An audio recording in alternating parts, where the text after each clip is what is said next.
What's up? Hey, y'all.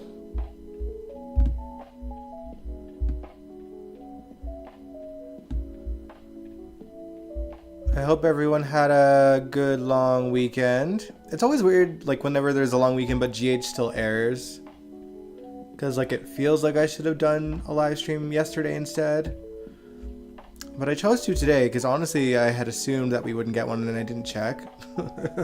But, oh well. It's fine. I kind of needed a rest, to be honest. Hey, Allison.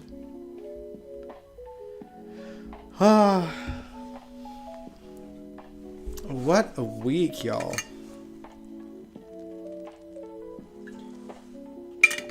I'm tired. But I had yesterday and today off work, so I'm less tired than I would be if I did work. Hey, Sandy. Oh, man. How are you guys doing over there? All is well, I hope. Hey, Jacarius. Hey, Nathan. Oh, man. What's up, everybody? You guys doing okay?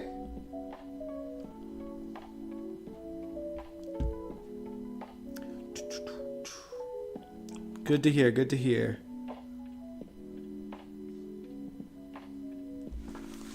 But what's up, everybody? Welcome to the General Hospital After Show. I am your host, Dion Gabriel.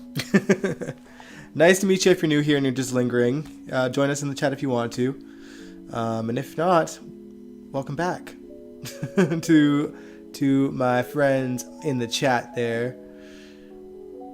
Angeli said, I bet Michael doesn't have a prenup. No, probably not. You're probably right.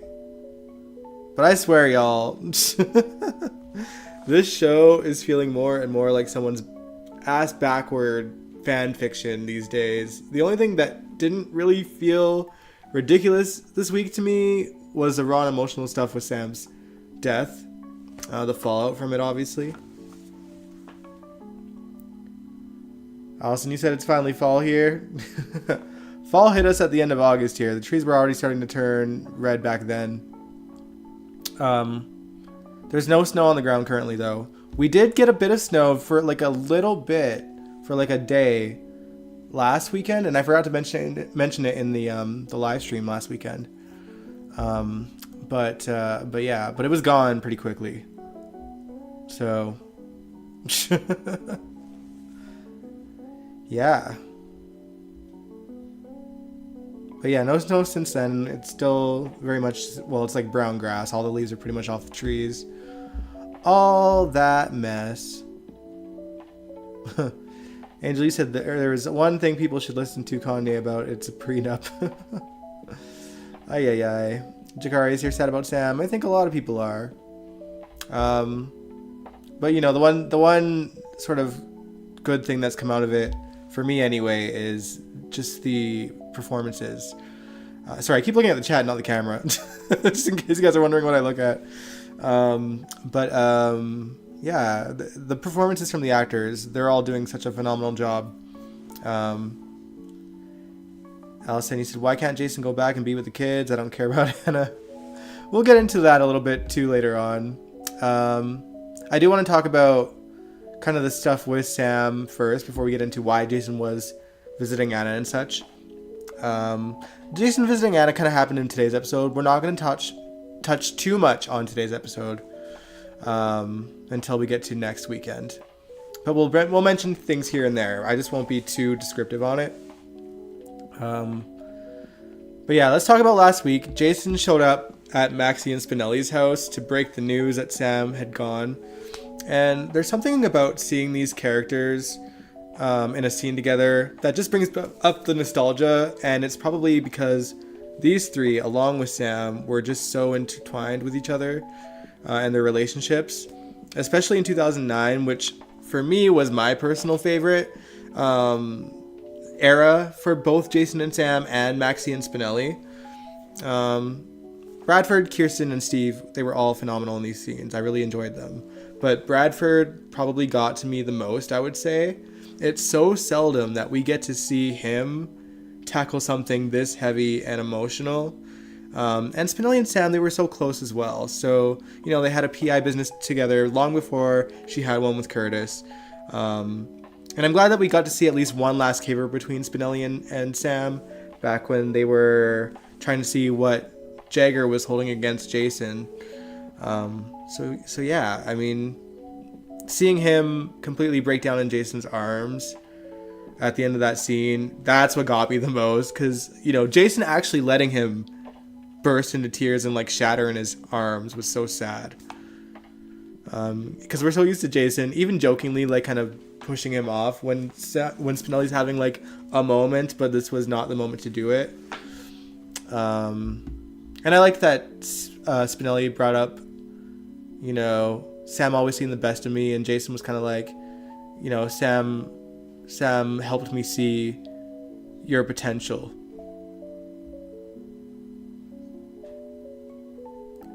Jakarius, he said 2009 was my J-Sam year. 2009 was my J-Sam year as well. I think I missed some stuff. Hey, come on.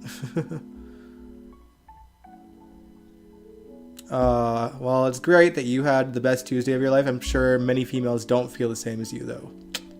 But anyway, that's just the tea. But yeah, that was good. One last time. Oh, that was very sad. Yeah, it was sad. I never cried so much. Oh, Sandy, I'm sorry. Yeah, it's rough when you see your favorite character go. And honestly, anytime what I love about the GH cast is that anytime there's someone's death or a loss on the show, like, even if it's characters that like I don't personally care too much about, like when I think about like Gregory, you know, it's not like I disliked the character. He just didn't really do much for me. But the cast surrounding him, they all did such a phenomenal job. And it's the same thing with Sam's death. I mean, you guys know that I was a Sam fan for a long time. And yeah, her character wasn't my favorite towards the end. But it's the history and, you know, watching for as long as I have, Sam being on for as long as I've watched. Like, it's, you know, it's sad to see. Truly, it's sad to see. And because I think also for me just paying attention to the cast and their lives outside of this, like, we know who was close with Kelly, and you knew like what tiers were authentic within that group of people that have to kind of be in the story.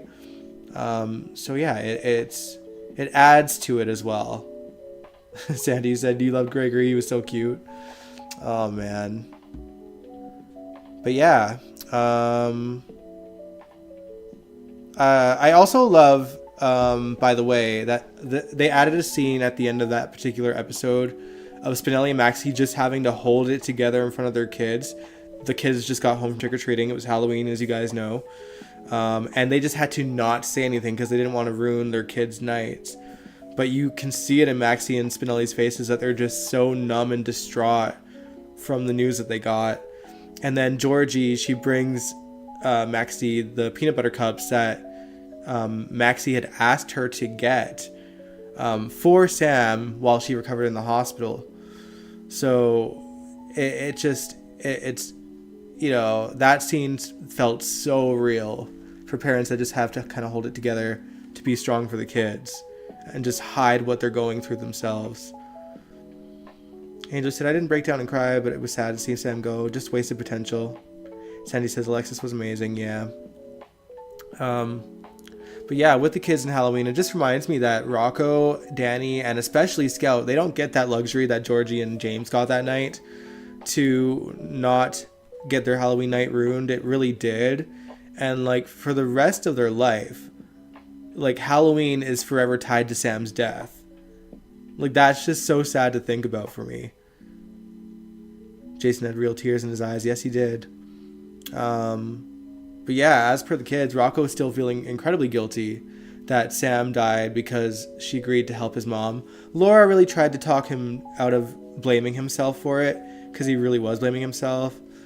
And, she said, you can be sad, but this is something that Sam wanted to do, and it's not fair.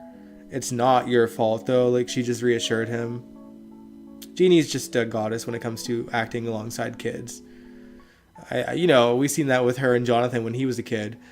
She just brings out the best in a kid actor, and the actor that plays Rocco, I think his name is Finn. I think I had it last week. I'm pretty sure his name is Finn. He did a great job. He's been doing a great job, and he's been the most impressive kid for me in the whole bunch, which is a little sad because he's not even really Sam's child, but it is what it is. Danny's not really showing any emotion. The verdict is still up on whether he's channeling his inner Stone Cold or if it's just the actor not having that much experience. But truthfully, Scout impressed me a little more last week than she did the previous week. I just feel so damn sorry for that little girl, like in terms of Scout, the character Scout. She's got a dead mom and a deadbeat dad that was too busy screwing his nephew's wife in the playroom to be there for her for more than a minute or two.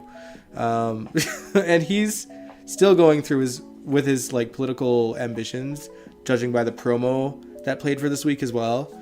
But we'll get into the Willow and Michael drama later. We're gonna save it for last. Because it's probably gonna be the main topic. But also, I just don't want to talk about it. It's just such a stupid story. But we'll get into the rest first. Jakari said you feel bad for Scout. Sandy, you said you were 15 and Christmas. Oh, hold on, I'm missing something. Your father died on Christmas Eve. Oh, I'm so sorry. When you were 15 and Christmas has never been the same. Oh man, that's rough. Aaron, you said my grandma died on Christmas Day. Oh, that's rough. Yeah, I don't really have the only death I can connect to a holiday for me is long time ago. I had a pet bird, and he died on Christmas Eve as well, or I think the day before Christmas Eve or something like that. So the tree's up. We had gifts already, and it was saddest thing I went through as a kid. I was a kid. I was I don't even know. Barely a teenager, I don't think. Still.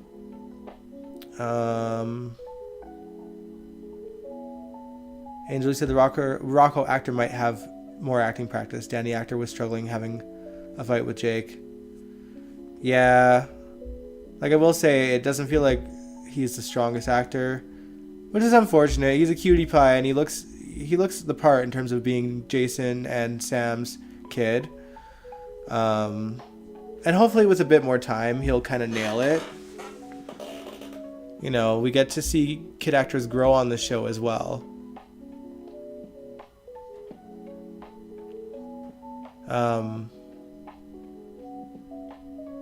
But yeah, Jason, moving on a little bit, Jason also broke the news to Diane. And I like that she was brought into this conversation too, not only because of her and Jason's friendship, but having a front row seat to so much of his and Sam's relationship, but also that she's Alexis's friend and has seen her go through so much as well. In today's episode, we do see her share scenes with Alexis as well, and we'll get into that again, like I said, more so next weekend. But I will say I appreciate the way that they had Diane comfort Alexis in a way that showcased how well she knows and respects her. The way that the scene played out makes sense, and if you didn't see it already today, then we'll talk about it more on the weekend.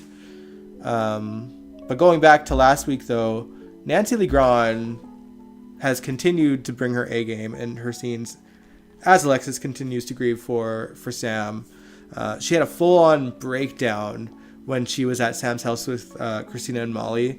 It was just so good because you could see that Alexis is well aware that she needs to somehow be a comfort to her other daughters for losing their sister as well, but she can't do it because she's hurting so badly herself. So I really appreciated it. We also had Curtis visiting Alexis at her house at one point this week. Curtis was worried because he knows that she's battled with her sobriety and alcoholism, and if there were ever a time to dive into the bottle, this would be it.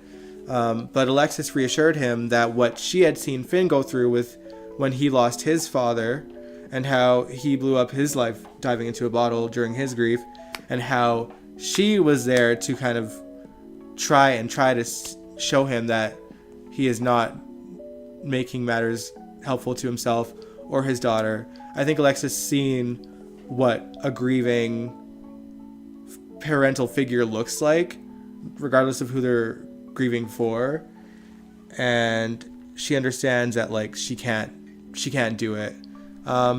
She's determined not to dive into a bottle. She's admitted that she wants to, but she's refusing to do it because she knows it's just not going to lead to anything good. And I appreciated that, because I think while it's important to show that alcoholics can slip and struggle and relapse and have to start the recovery process all over again, it's also important to show that alcoholics can actually get through incredibly heartbreaking scenarios without having a setback as well, because that might give hope to other struggling alcoholics who might see that and, you know, maybe be going through their own kind of grief that makes them want to drink, and they might look at this character and be like, you know what, she's going through absolute hell right now and she's fighting like hell to not do it. I can fight and do the same kind of thing. So I appreciate it. We've gotten both sides in like the span of a year in terms of that kind of grief.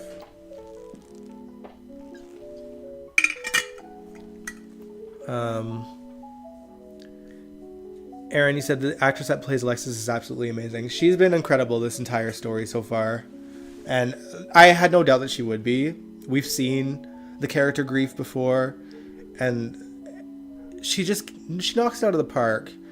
And it really speaks to Nancy's talent, because she's so good at like funny material. Like she's got good comedic timing, and like the way that the character's personality is just in like a normal situation. She's, I don't know, she kind of goes through life with sarcasm, and so we're always seeing a bit of humor even when she's going through some drama. But to see her get this kind of heavy stuff, it's a rare treat, but we know she's capable, and so it's great to kind of see that in the character. And Tandy said the GH has great actors when they are given the right material to work with. Exactly. They're great all the time. It's just you kind of always wish that the writing is better. But every now and then, like, I feel like GH really does a pretty decent job at like the aftermath of a death when it comes to characters grieving, and a lot of that does have to do with the actors that are playing the characters. But they do know how to make you feel everything and see within the script what these characters are going through as well. They know how to write grief really well, I feel. We also got to finally see Olivia in the story, by the way. It took a minute, but we finally see her. She did share scenes with both Dante and Alexis. Alexis had showed Olivia the ring that Dante gave Sam, because obviously she had it in her belongings. In case she hadn't seen it, but we learned that she had seen it prior to Dante proposing. And we even got a flashback of it, even though we didn't see it initially. Unless I'm losing it and we did see it and I missed it completely, but I don't think we did. What was I gonna say? Oh yeah, speaking of Dante, I gotta give Dominic Zampronia some props as well, doing his thing again. Just showing a very realistic portrayal of what it's like to enter a house you shared with someone that you loved that's no longer there. Hearing the knock on the door, desperately hoping it's them, even though he knows in his mind that it can never happen, but just wanting it so desperately to be true. And then things like still smelling her perfume around the house, just the sheer fog of like the grief that he's right in the thick of. He's doing a good job at showing it. Probably what breaks my heart the most with what he's going through right now, though, is that the family that he and Sam built together it's inevitably going to be torn apart. Danny and Scout, they aren't legally his.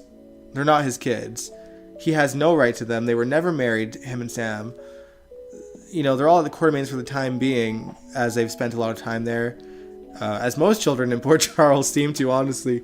But Alexis, doing her best to kind of think of what happens next, thinks that the kids should live there with her at her house eventually. She does think that being in the Quartermaines right now is fine, but down the road, when things kind of blow over, she knows, like, well, they need some stability. It's just another heartbreaking thing to think about, because as it stands, Drew is still a politician, which means he'll spend most of his time in Washington, leaving Scout with no mom or dad. They can't move in with Jason because of his life choices as well. And even Jason knows this probably. I don't know if Danny will understand that, but it's like he just can't. It'll put him in too much danger. Also, I don't even know if Dante technically even gets to continue to stay in Sam's penthouse anymore. We don't know if his name was ever on the lease with her. Like, will he move back into the house that he shared with Lulu, along with Maxine Spinelli and their kids? Will he get his own place again? Will he move in with Laura? It's hard to say. So much is up in the air for that guy. Well, him and Rocco.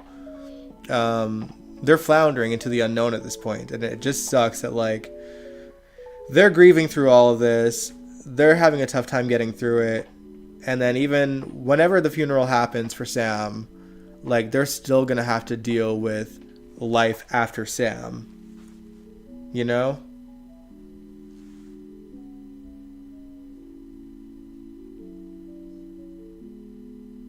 Oh, he does have a lease. His name is on the lease? Okay. Nathan said Dante needs to stand down and focus on Rocco. He's not in the right frame of mind right now. I think he knows that too, though. Like, he knows he's going through it, but... And, you know, he even said himself, like, he hasn't really thought about anything past being with the Quartermaines right now because he's just in the thick of it. Like, I think he knows. It's just that his family is going to be torn apart. Like, there's no winning for this. Like, he's not going to be able to keep those kids. They're not his kids. He can't afford a lease on the penthouse unless Sonny lets him live there for free. And Sonny will probably do that. I think Sonny is going to be like, you know what, Dante, for now, don't worry about the paying for this house. It's on me for now until you figure out a game plan. Jason will man up and be a parent.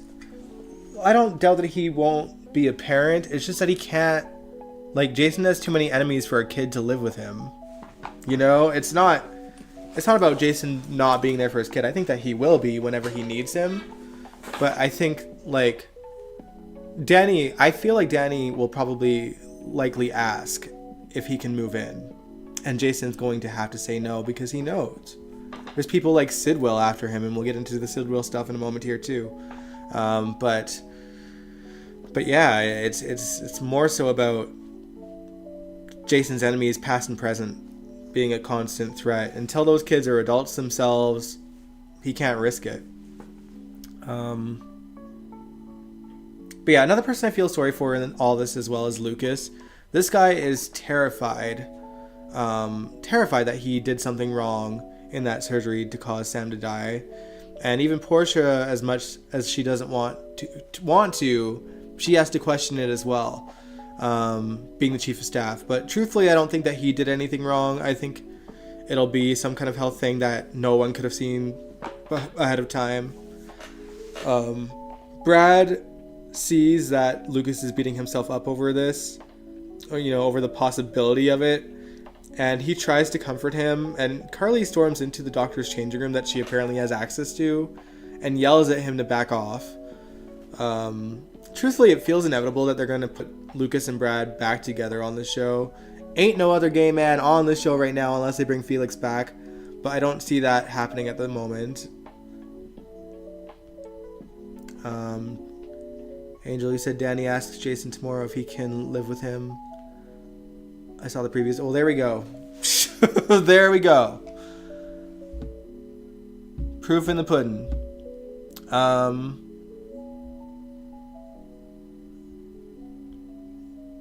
But yeah, again, Lucas and Brad, I think they'll get back together. I don't know if I see chemistry with him and Brad, though. Weirdly, I see more chemistry with Lucas and Isaiah. But I don't want that to happen because I don't want Jordan to lose her love interest. So, I mean, Isaiah could be bisexual, but I don't want Jordan to have to fight for a man after years of not having one.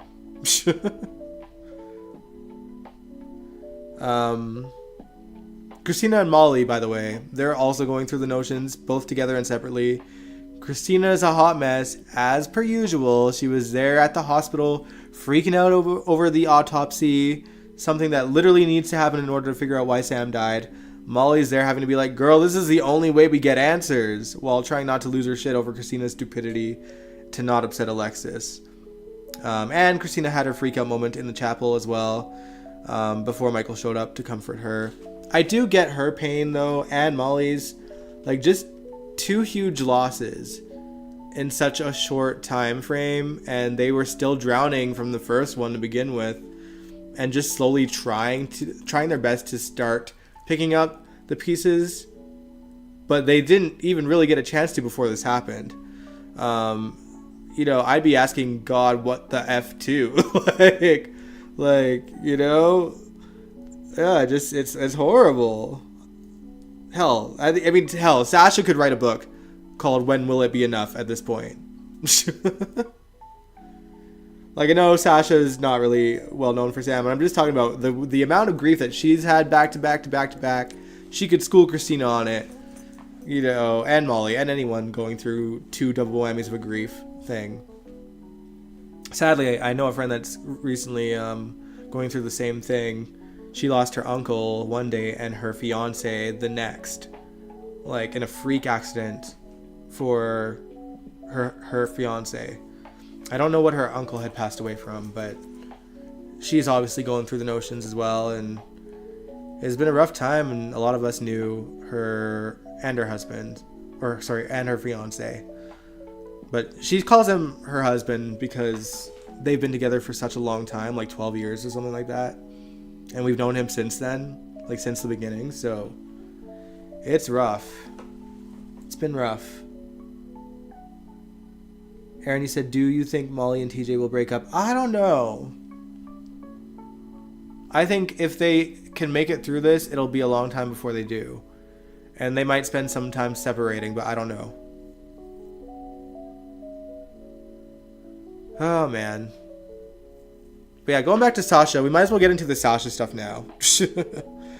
Sasha, again, can't catch a break, ever, it seems. This girl got yelled at by Willow for blabbing to Cody about her indiscretion. And I, for one, am so glad that Sasha clapped back and put her in her place. Because it's like, girl, you made the choice to do it. I didn't have to keep it a secret just because I'm your best friend. Really, Michael's been her friend a long time too. Longer than Willow. They were together once. She had the right to tell Michael and chose not to. And, you know, to see it from Sasha's point of view, like, think of this without thinking about them sleeping together after what happened. But, like, think about the position that Willow had put her in. Living in that house and, like, being a friend of Michael's for a long time, and then Willow being like, you can't tell him. I think it's a fair thing for her to confide into someone about that kiss. But that's just my 2 cents on that.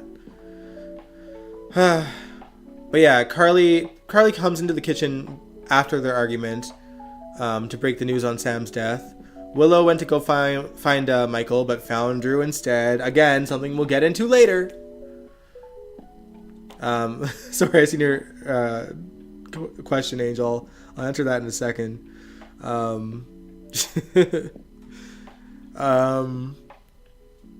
But yeah, Carly and Sasha stayed back in the kitchen to have a conversation. But it was interrupted by Sidwell, who stormed in and grabbed Sasha from the kitchen and kidnapped her. The water bottle, it's a Lamos brand water bottle. I actually got it like a long time ago during a Christmas. There was like a Secret Santa at work, and this was the gift that I got. This is years ago, and it always keeps my water freezing cold, no matter what, which I appreciate. But yeah, so Sasha was kidnapped, y'all. Holly knew Sidwell was in town because he had ransacked her hotel room, and it didn't take her and Robert long to figure out that Sasha was kidnapped, or learn that Sasha was kidnapped, I guess. Holly seeked Jason out and begged for the diamonds back and explained the situation, and they head over to see Jack at the WSB headquarters. Meanwhile, Sasha's being held at this warehouse trying to convince Sidwell that Holly couldn't care less about her, which is what Sasha firmly believed as well. But he just wasn't buying it, especially knowing the kind of con woman Holly is. He was just like, you could be conning me too. Now, Jason and Jack Brennan, they were essentially the rescue team, though it felt like Jack didn't serve much purpose there. We see Jason confront Sidwell and give him the diamonds, but of course Sidwell had planted a bomb in this warehouse that Sasha was being held captive in. And, you know, eventually he had detonated the bomb to go off. There was a countdown watch, and Jason, of course, manages to get to Sasha, and they run for their lives out of the building. Meanwhile, Jack is just kind of running around some kind of stairwell away from that building and barking orders at people that we never actually see. And then we see the building explode, which is this horrible graphic from 2008 that's been used multiple times on the show over the years. It was cringy in 2008 too. But yeah, it just, it was so corny. It was so corny. Sasha and Jason obviously got out unscathed, and to no surprise, Sidwell and most of the diamonds were nowhere to be found. Sasha and Robert, they had a nice moment hugging each other in relief. She was a little colder towards Holly, but they hugged nonetheless, especially because she learned that she gave up the diamonds for Sasha. Now,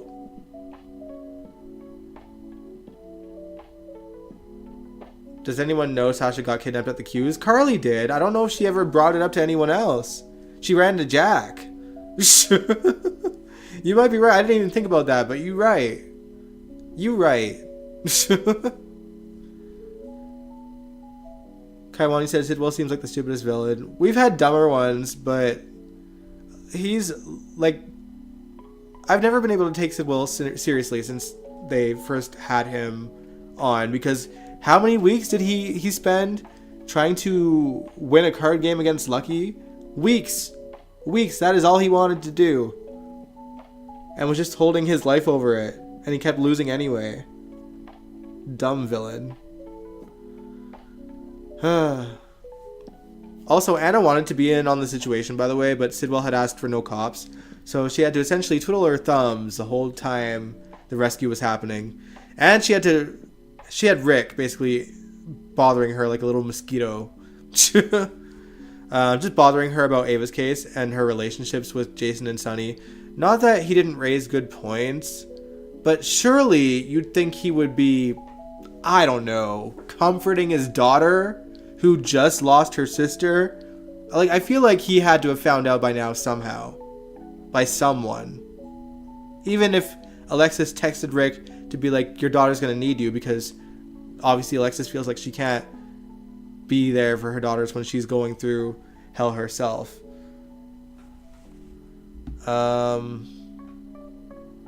Yeah, it's just that just confused the hell out of me that Rick was there in this moment in the first place. I did appreciate the little location shoot that we got in the aftermath of the explosion. I'm sure it was filmed outside of GH's lot, but I appreciate when GH makes that kind of effort regardless, because it always brings a little bit more realism to the scenes in a low budgeted genre, at least in America. Speaking of which, I heard that GH is actually now airing in Australia. It used to a long time ago. It just started airing again.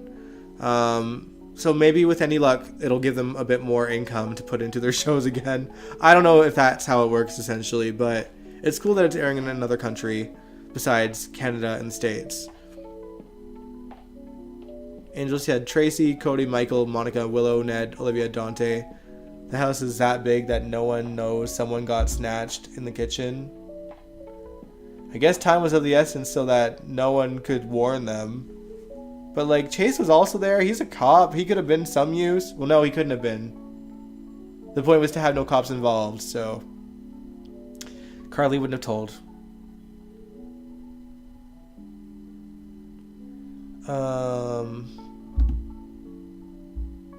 That's cool. Yeah, it is cool to see that GH is airing in another country. It means that there's an audience out there, or they feel like there is one, which is cool. By the way, in terms of the story again, we found out today that Holly has another reason why she wanted those diamonds, aside from giving herself and her daughter a decent life. She owes someone big time as well. Another mystery to unfold with Holly. Nothing's ever linear with this character. I still don't think that she's lying about being her mom and Robert being her dad. Whatever it is though, I'm like 90% sure we're probably near the end of Emma Sam's run on the show this go around.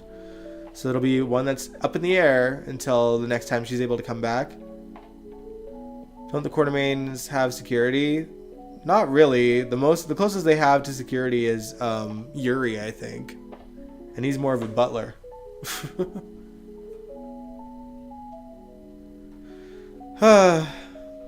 Alright. But let's move on and talk about the thing that I've been dreading the most. Let's talk about Willow and Drew. These two idiots slept together on the floor of the playroom that had a nanny cam, which was accessible by Michael. And only Michael, it seems?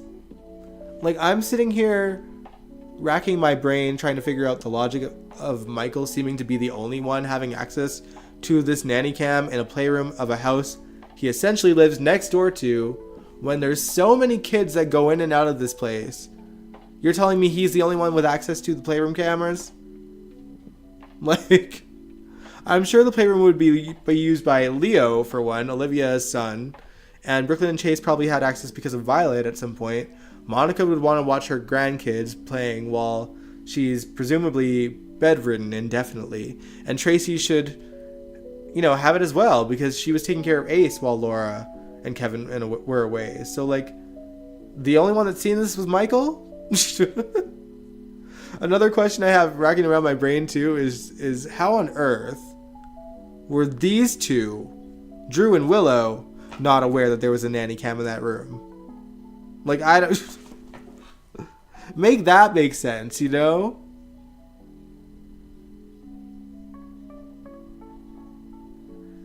Aaron said, do you guys remember that Willow cheated on Chase with Michael? Oh yeah, I do.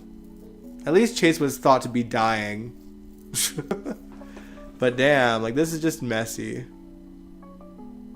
That particular playroom, probably just for Michael and Willow. But, like, Scout was in it earlier. Scout was there playing. Like, damn.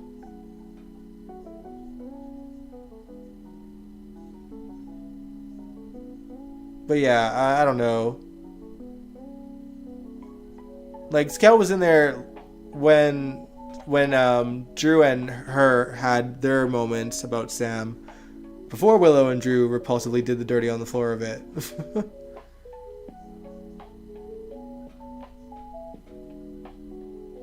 Only Monica and Michael. I guess we'll never get Monica's reaction to the footage.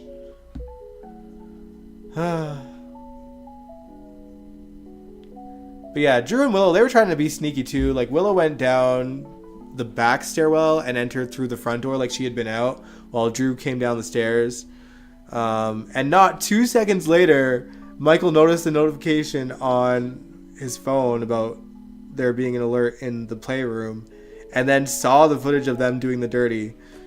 And he didn't say anything about it. Like, if that were me in that situation, I would not be able to resist. I would not care. I would be like, guys, no, and this is like regardless of who was standing there with them, because I think Brooklyn and Chase, or Brooklyn and Lois, or there were other people in the room with them, but I would have been like,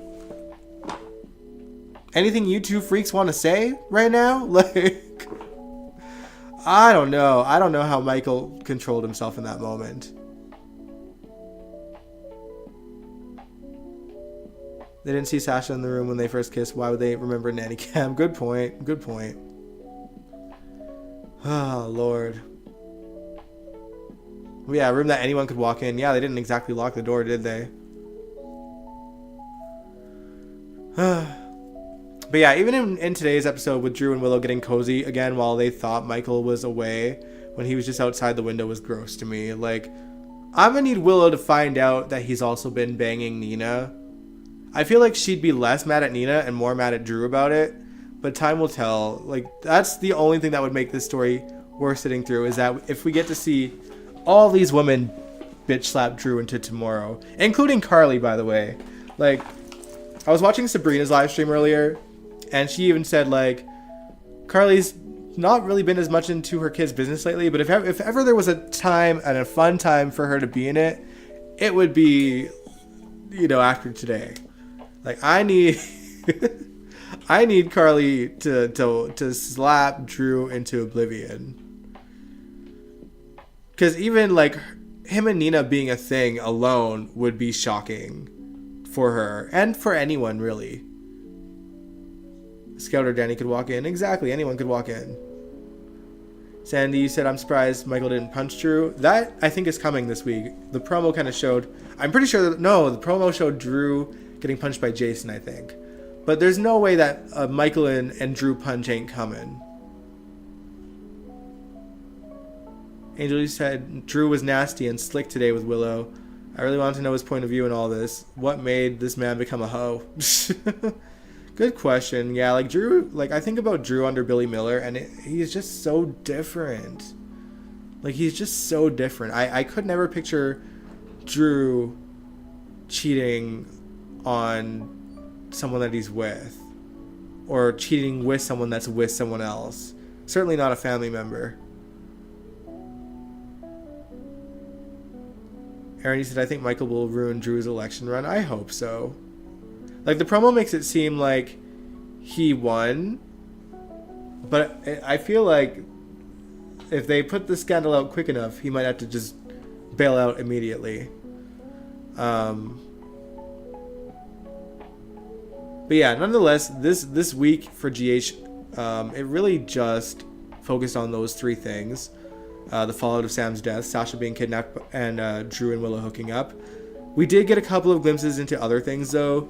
Cody and Tracy talked about the latest turn of events in his life, like Sasha being his first cousin, which Tracy burst out laughing over. I felt bad for Cody.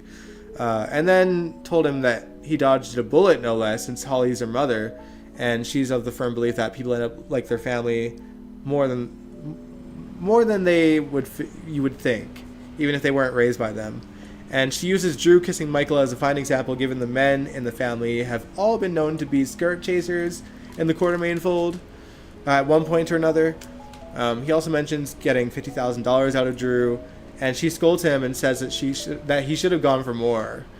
And they just might together. I wouldn't doubt it. I hope Tracy gets a hold of that footage. Nathan, you said, could this version of Drew Kane be Shiloh under a mask? Anything but the masks again. Like, the Faison stuff, I was okay with the Faison Duke mask thing because of the year that it was. I was okay with cheesy ways to have, like, nostalgic moments. It was the 50th anniversary when that happened. But having it utilized again would just be redundant, I feel. And Sasha, I feel, is good as dead. Or Sasha, Shiloh is as good as dead anyway.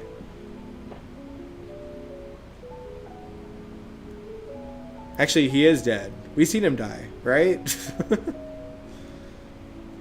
Aaron, you said, oh God, Nathan, I hope not. Yeah, exactly. Angel, you said, I heard people saying he's acting like his old character of Ryan Lavery instead of Drew Kane. Well, that's annoying because he's not Ryan Lavery. He's Drew Kane.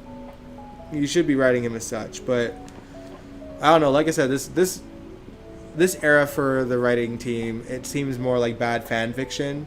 And when I think of bad fan fiction versions of GH, I think of I think of the Patrick Mulcahy stuff as well, but more so I think of the Ron Carlivati stuff because it was like that for quite some time, and it really ruined the show for me.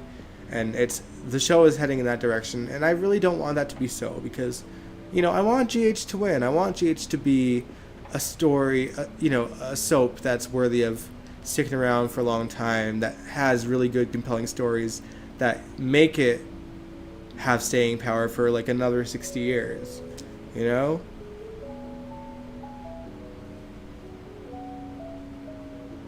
oh, that's right. Sam went to prison because of Shiloh's death. Yeah, you right.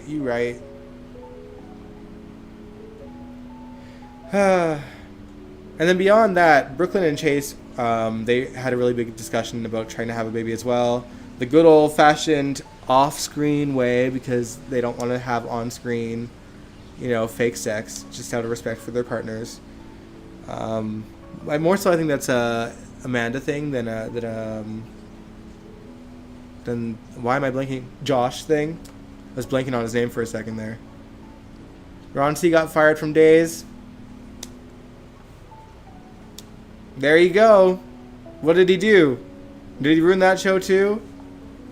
The amount of time y'all have been trying to get me to watch and he couldn't even stick on the show long enough.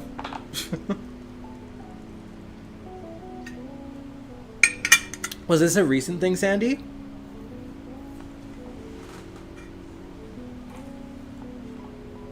They are so boring as a soap couple. Yeah, they are, but like I don't mind like a happy couple here and there.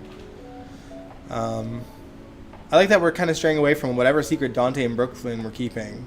I hope it stays forgotten, especially with what he's going through right now.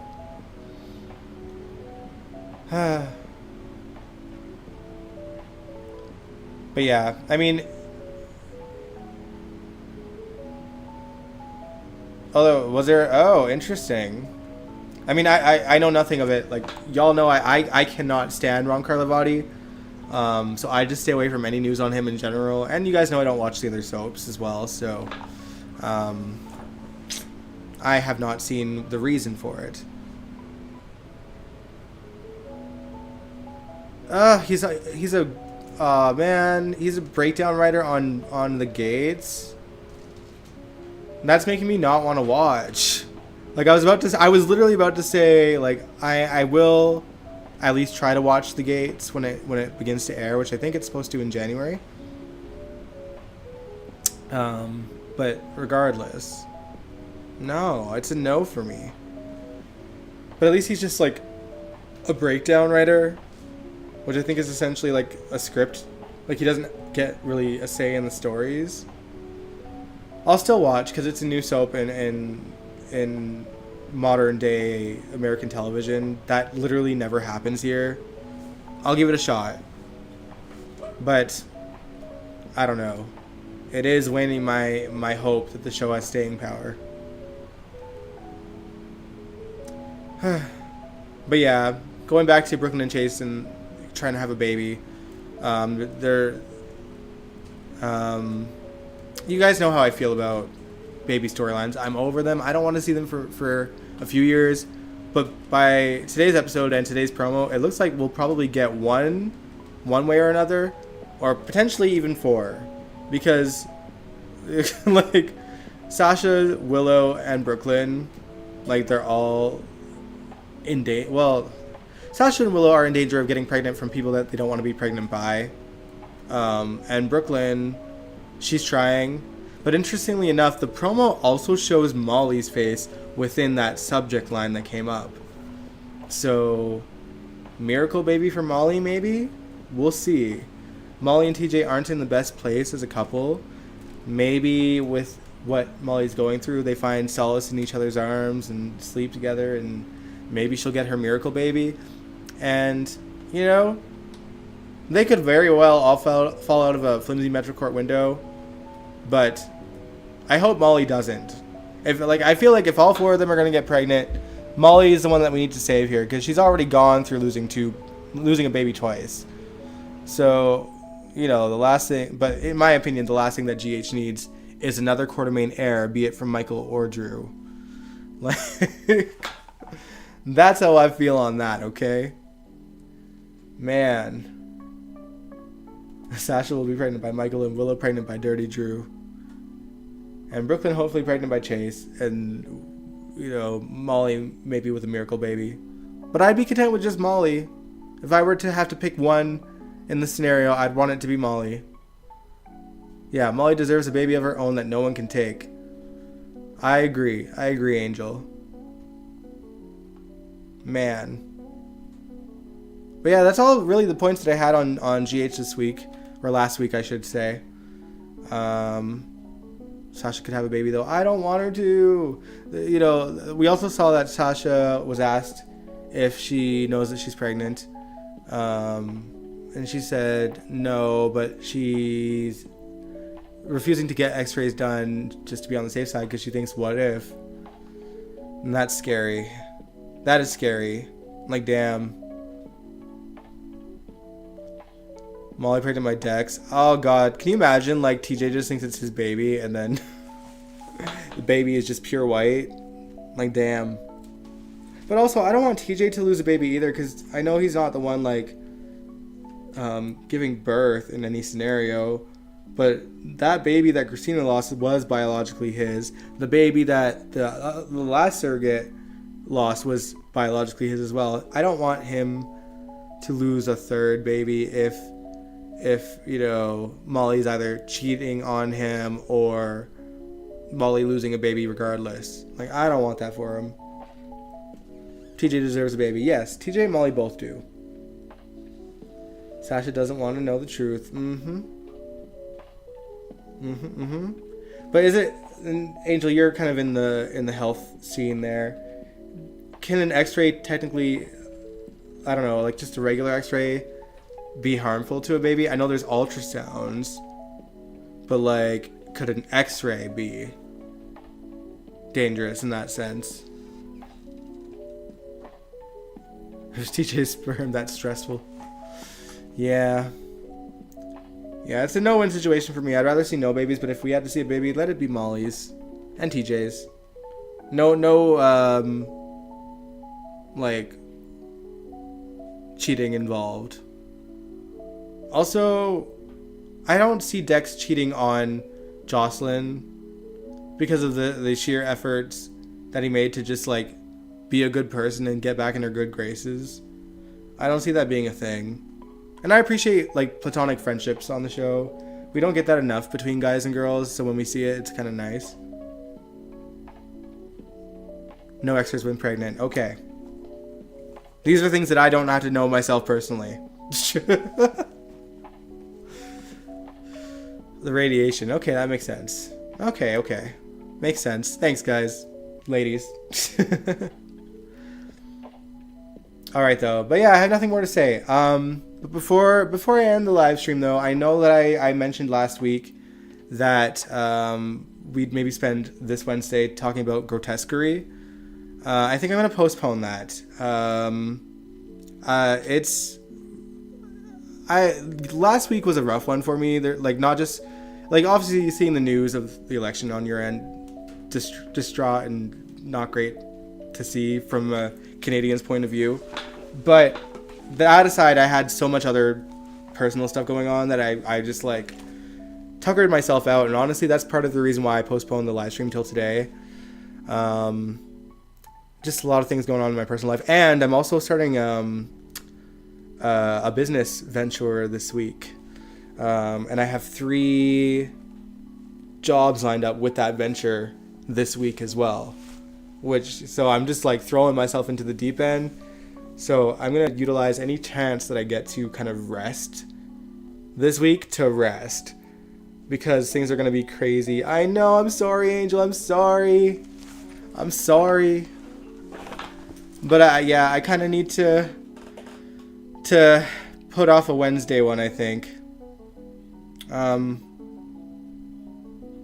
But yeah, we'll see. We'll see. That's how I feel today, feeling still exhausted from just the week that I've had. If I get a second wind, I'll let you guys know, and at the very least, maybe we'll just have a hangout stream.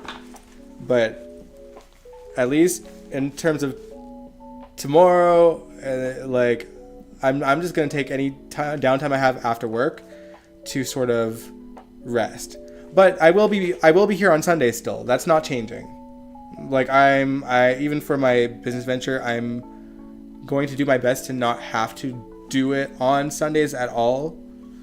And if I have to on a fluke chance, I would just do the live stream on like a Monday or something. My late night distraction. I'm sorry. And I totally get that. But I think in terms of I'm sure you have your reasons for being distraught, and I'm sure maybe the election may be playing into it as well. But I think just in general, while I think it's important to kind of let yourself get distracted and find things to keep you busy and all this, to also just take care of yourselves as well. If you need to wallow a bit, wallow. I did my wallowing Saturdays and Fridays. Sorry, Saturday and Sunday. Hell, I was actually supposed to go out on Saturday night. I had tickets to a fundraiser where the proceeds were helping someone in the music scene here. I had the ticket, which also I think goes towards the musician that's in need. So I contributed, but I could not get myself out of the door that night. I wanted to just to have that distraction, but I also was like, I need to just rest and just like sit with everything that's happened.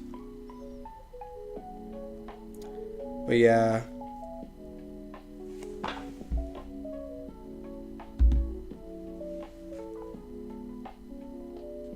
Election is a big one. Just need to go into Fantasyland.